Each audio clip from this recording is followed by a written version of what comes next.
नमस्कार दोस्तों, स्वागत करता हूं आपका एक बार फिर इस कार्यक्रम में जिसका नाम है good night with live cities. मेरा नाम है आदित्य झा और जैसा कि मैंने आपको पिछले बार भी बताया था कि मैं यहाँ पे आपके समक्ष कुछ कहानियाँ लाऊंगा जिनके तत्व को, जिनके भाव को, जिनके सीख को अगर हम और आप अपने जीवन में उतारें तो सफलता प्राप्त करना निश्चित है दोस्तों। तो आइए इसी के साथ मैं अपनी कहानी शुरू करता हूं। तो आज की कहानी जो है वो है एक बाज के बारे में और मुर्गियों के बारे में। जी हाँ, बाज और मुर्गी, eagle and chicken. This is the story for today. So हुआ कुछ ऐसा, शुरुआत ऐसे होती है स्टोरी की कि एक बार एक ईगल यानी कि एक बाज ऊंचाइयों के शिखर पर उड़ रहा था, उड़ रही थी क्योंकि मादा थी। ऊंचाइयों के शिखर पर वो उड़ रही थी और उड़ते उड़ते ना जाने कैसे अननोइंगली उसने अपने अंडे को मुर्गियों के अंडों के साथ रख दिया। समझा आपने अभी तक कहानी? क्या है? एक ईगल उड़ रही थी और उसने अपने अंडे को मुर्गियों के अंडों के साथ रख दिया। Very good. कहानी ऐसे आगे बढ़ती है कि वहां मुर्गियों के भी अंडे थे, तो बात बड़ा नॉर्मल था कि अंडे फूटते और कुछ महीने बाद अंडे फूटे भी। जी हां, मुर्गी के अंडे फूटे और वो एक मादा बाज का भी अंडा फूटा। मुर्गियों के अंडों से क्या निकला? मुर्गी के बच्चे। बाज के अंडे से क्या निकला? एक बाज। जी हां, जिसकी कद काठी तो बिल्कुल बाज की तरह थी, लेकिन सोच दोस्तों, उनकी सोच, उस बाज की सोच के बारे में मैं आपको आगे बताता हूं। अब एक बात बताइए दोस्तों कि एक मुर्गी और एक बाज के बीच में एक डिफरेंस क्या होता है? What is the difference between an eagle and अ हेन? कुछ तो डिफरेंस होगा ना। पहला डिफरेंस कदकाठी, बिल्कुल। दूसरा डिफरेंस उनके खान पान में, और तीसरा डिफरेंस जो बहुत मेजर डिफरेंस है, बहुत इंपॉर्टेंट डिफरेंस है दोस्तों, मुर्गियां उड़ नहीं सकती, लेकिन एक बाज ऊंचाइयों के उस शिखर पे ही रहता है दोस्तों। तो खैर, कहानी आगे बढ़ी। ये बाज और ये मुर्गी साथ साथ पले, 7 साल बढ़े, है ना। और हुआ ये कि ना चाहते हुए भी ये बाज मुर्गियों की तरह बन गया। क्यों? क्योंकि उसकी वातावरण वैसी मिली उसको, उसकी जो एनवायरमेंट थी उसे ऐसे मिली। उसका जो पल्लवन पुष्पन हुआ वो मुर्गियों के साथ हुआ दोस्तों। इसलिए ना चाहते हुए भी बाज एक मुर्गी की तरह बन गया।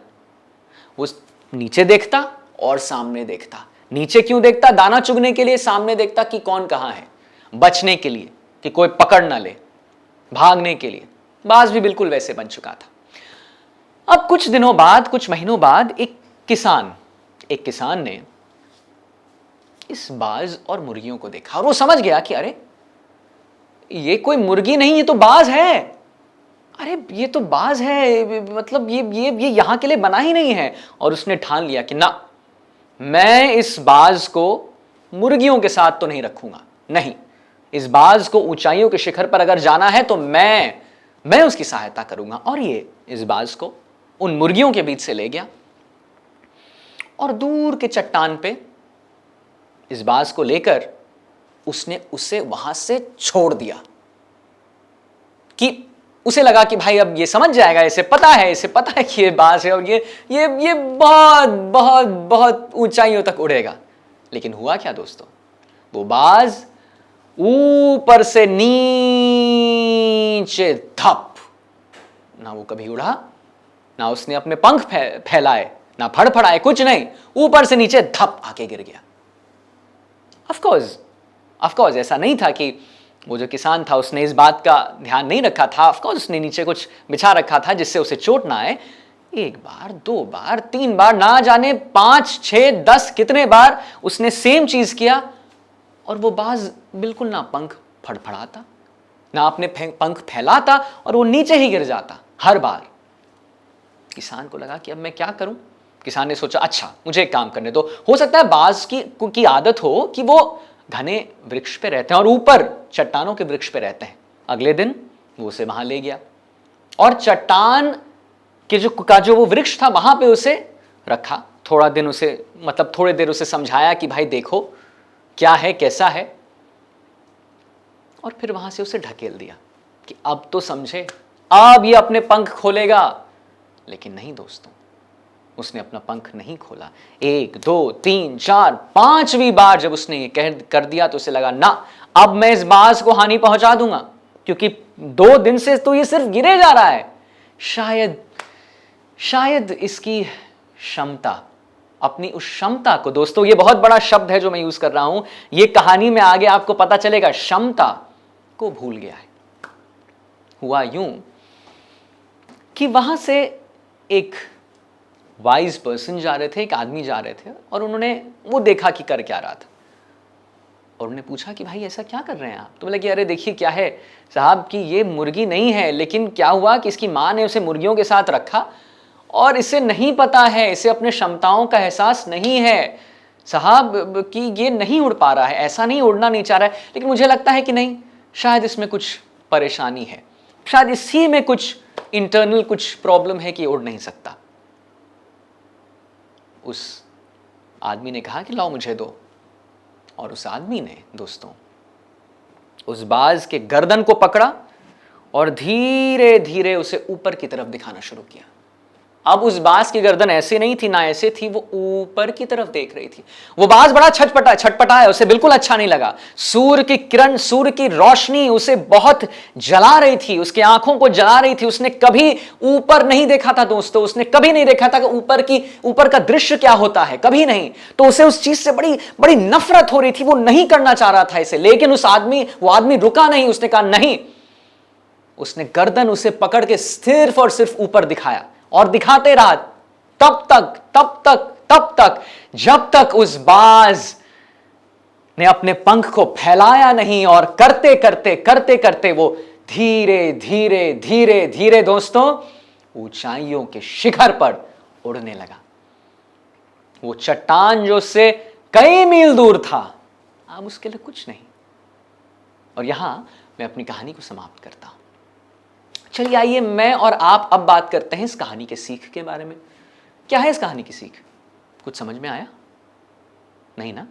नहीं, कोई दिक्कत नहीं, मुझे भी नहीं आया था पहली बार, पर मैंने जब इसे 2 बार 3 बार पढ़ा तो मुझे समझ में आया ये कहानी कहना क्या चाह रहा है। ये कहानी ये कहना चाह रहा है दोस्तों कि जिस परिस्थिति में, जिस वातावरण में हम रहते हैं या हमें रहने पर मजबूर कर दिया जाता है, हम कभी कभी अपनी क्षमता भूल जाते हैं दोस्तों। हम भूल जाते हैं कि हमारी क्षमताएं क्या हैं दोस्तों। हम भूल जाते हैं कि हमारा टैलेंट क्या है। हम भूल जाते हैं कि हम शायद बने हैं वहां के लिए, लेकिन क्योंकि कुछ लोग चाहते हैं कि नहीं तुम कुछ नहीं कर पाओगे। अरे देखिए आप लड़की हैं, आप कुछ नहीं कर पाइएगा, आप यहीं बैठिए, घर का काम करिए। तुम गरीब परिवार से आते हो, कहां तुम अमीरी के सपने देखते हो। ये बार बार ये सोच दोस्तों हमारे अंदर डाल के हमारे मस्तिष्क को ठीक उस बाज की तरह कर दिया जाता है दोस्तों, जो ये भूल चुका था कि उसकी क्षमताएं क्या है, जो बना था वहां उस चट्टान के लिए, उस शिखर के लिए, लेकिन नीचे ही देखता रह गया, सामने नीचे, कभी उसने ऊपर नहीं देखा, कभी नहीं देखा। और आज जब वो व्यक्ति ने उसे थोड़े तोड़ मड़ोड़ के ऊपर दिखाया तो उसे कष्ट जरूर हुआ दोस्तों। जब हम अपने जीवन में कोई निर्णय लेते हैं कि नहीं हम करेंगे और दृढ़ संकल्प करके करेंगे और बिल्कुल करेंगे, तो हमें कष्ट जरूर होता है दोस्तों। ऐसे नहीं है कि परेशानियां नहीं आती हैं दोस्तों, लेकिन हमें डट कर रहना है, ठीक उस बाज की तरह जो देखता रहा, उसे भी परेशानियों के सामना करना पड़ा दोस्तों।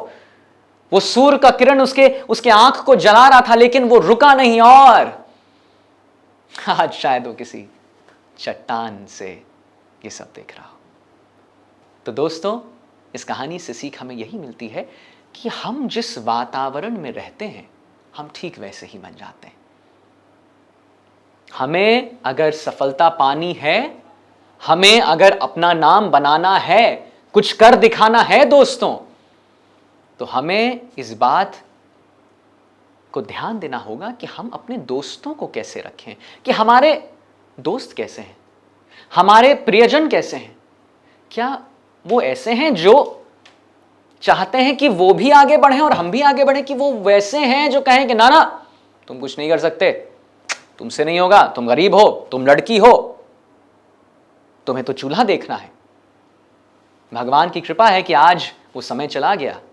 अब लड़के लड़की बिल्कुल एक तराजू पे तोले जाते हैं और तोलने ही चाहिए। इसी के साथ दोस्तों मैं अपनी कहानी को अंत करता हूं और ये कहता हूं कि अपने दोस्तों को दोस्तों चुने और ठीक से चुने, क्योंकि हम वही बन जाते हैं जिनके साथ हमारा उठना बैठना घुलना मिलना होता है। बहुत बहुत धन्यवाद दोस्तों। इसी के साथ मैं आपसे विदा लेता हूं और ये चाहता हूं कि आप इस कार्यक्रम को, जिसका नाम है good night with live cities, मेरे साथ यानी आदित्य झा के साथ जरूर देखें ठीक 9 बजे। लाइक करें, सब्सक्राइब करें, शेयर करें, कमेंट करें, मुझे बताएं कि आपको ये कहानी कैसी लग रही है, अच्छी लग रही है, या आपके पास अगर कोई कहानी है जिसे मैं अपने दोस्तों से शेयर कर सकता हूं, प्लीज़ मुझे बताएं। ठीक 9 बजे लाइक करें, सब्सक्राइब करें, शेयर करें। बहुत बहुत धन्यवाद दोस्तों। मेरा नाम है आदित्य झा। धन्यवाद।